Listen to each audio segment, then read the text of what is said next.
Amudha's kitchen சேனலுக்கு subscribe பண்ணுங்க. என்னோட புது ரெசிபிஸ் எல்லாம் தெரிஞ்சுக்க மறக்காம பெல் பட்டனை பிரஸ் பண்ணுங்க. ஹாய், எல்லாருக்கும் வணக்கம். Welcome to Amudha's kitchen. இன்னைக்கு நம்ம கிச்சன்ல சுவையான சக்கரை பொங்கல் செய்யறது எப்படின்னு பார்க்கலாம். இது ரொம்ப சட்டுன்னு குக்கர்ல செஞ்சிடலாம். இதுக்கு தேவையான பொருள் லிஸ்ட் பண்ணிருக்கேன், நோட் பண்ணிக்கோங்க. இது எப்படி செய்யறதுன்னு பார்க்கலாம். இதுக்கு நம்ம 1/4 கப்பு பாசிப்பருப்பு எடுத்துக்கிறோம். இதை நல்லா ட்ரை ரோஸ்ட் பண்ணிக்கோங்க. அப்போ நம்ம பொங்கல்ல சேர்த்துக்கிறப்ப ரொம்ப வாசனையா இருக்கும். நல்லா வறுக்கிறப்ப அந்த பாசிப்பயிரோட வாசனை வரும். கலரும் உங்களுக்கு மாறி இருக்கும். அப்போ நீங்க அடுப்பை ஆஃப் பண்ணிடுங்க. 1/2 கப் பச்சரிசி. இப்போ வறுத்தோம் இல்லையா, அந்த பாசிப்பருப்பு இந்த மாதிரி பொன்னிறமா வறுத்துக்கோங்க. அது 1/4 கப். தண்ணி ஊற்றி ஊற வச்சிடலாம். 1/2 மணி நேரம் ஊறுனா போதும். தண்ணி ஊற்றி நல்லா 3 வாட்டி அலம்பிக்கோங்க. தண்ணியில் நல்லா அலம்பினதுக்கப்புறம் இப்போ நம்ம தண்ணி ஊற்றி 1/2 மணி நேரம் இதை ஊற வச்சிடலாம். குக்கரில் அரிசியும் பருப்பும் வேக வச்சிடலாம். 1/2 மணி நேரம் நல்லா அரிசியும் பருப்பும் ஊறிடுச்சு. 1 கப் பால் ஊற்றிக்கலாம். பால் ஊற்றினா ரொம்ப நல்லா சாஃப்டாகவும் டேஸ்டாகவும் இருக்கும் பொங்கல். 1 கப் தண்ணி நல்லா இதை மிக்ஸ் பண்ணி விட்டுறலாம். பால் லைட்டாக கொதிக்க ஆரம்பித்தோடனே 1 ஸ்பூன் நெய் போட்டுக்கலாம். இந்த நெய், பால் இதெல்லாம் சேர்க்கறனால பொங்கல் ரொம்ப நல்லா வாசனையாக வரும். நல்லா இந்த மாதிரி கிளறி விட்டுக்கோங்க. அப்போ அடி பிடிக்காமல் இருக்கும். பால் பிடிக்காதவங்க 1 கப் பாலுக்கு பதிலாக 1 கப் தண்ணி கூட ஊற்றிக்கலாம். இப்போ நல்லா கிளறினதுக்கப்புறம் நம்ம குக்கர் மூடி போட்டு விசில் வச்சிடலாம். 3லேருந்து 4 விசில் வைங்க.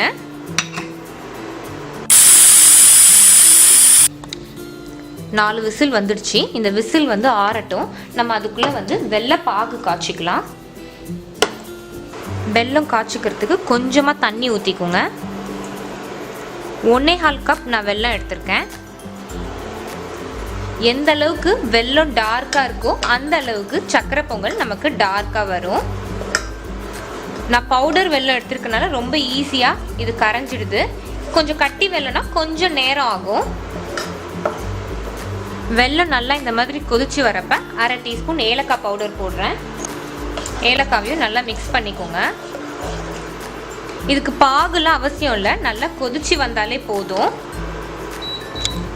நான் எடுத்துக்கிட்ட பவுடர் வெல்லத்தில் காய்ச்சிறப்ப தூசு தும்பு இருக்காது எப்போ வடிகட்டுறப்பையும். அதனால் நான் அப்படியே தான் அதை யூஸ் பண்ணுவேன்.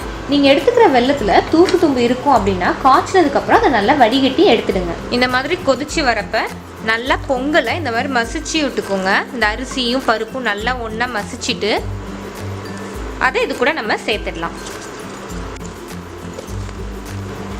அரிசியும் பருப்பும் சேர்த்ததுக்கப்புறம் நல்லா சிம்மில் வச்சுடுங்க.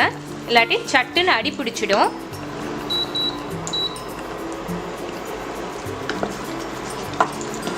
சிம்மில் வச்சுட்டு எல்லாத்தையும் நல்லா மிக்ஸ் பண்ணி விடுங்க. ஒரு சிட்டிக்கை உப்பு போட்டுக்கோங்க. அப்போ நல்லா டேஸ்ட் உங்களுக்கு தூக்கி கொடுக்கும். அதையும் நல்லா மிக்ஸ் பண்ணிவிடுங்க. அவ்வளோதான், நம்மளோட பொங்கல் நல்லா தயாராகிடுச்சு. இதில் முந்திரி பருப்பு திராட்சையை தாளித்து கொட்டிடலாம். முந்திரி திராட்சையை இப்போ நம்ம வறுத்துடலாம். அதுக்கு 1லேருந்து 2 ஸ்பூன் நெய் போட்டுக்கோங்க. பொங்கலில் எந்த அளவுக்கு நெய் சேர்க்குறோமோ அந்த அளவுக்கு அது ரொம்ப நல்ல டேஸ்ட் கொடுக்கும். நெய் வேணும்னா நல்லா நெய் நீங்கள் கூட போட்டுக்கலாம். நான் இன்றைக்கி கம்மியாக தான் நெய் போட்டிருக்கேன்.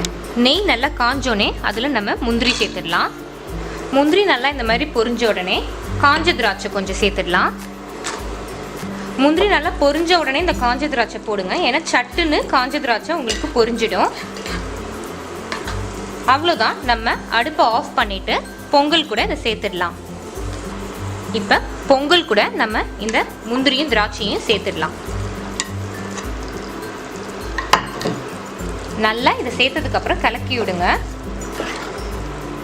ரொம்ப நல்ல வாசனையாக சூப்பராக நம்மளோட சக்கரை பொங்கல் தயாராகிடுச்சு. சொன்ன மெஷர்மெண்ட்டில் இந்த சக்கரை பொங்கலை உங்கள் வீட்டில் செஞ்சு பாருங்கள். கண்டிப்பாக டேஸ்டியாக வரும். ஆரோக்கியமான அறுசுவை உணவை சமைத்து அசத்திடுங்கள்.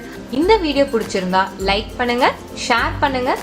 மறக்காமல் அமுதாஸ் கிச்சன் சேனலுக்கு சப்ஸ்கிரைப் பண்ணுங்கள்.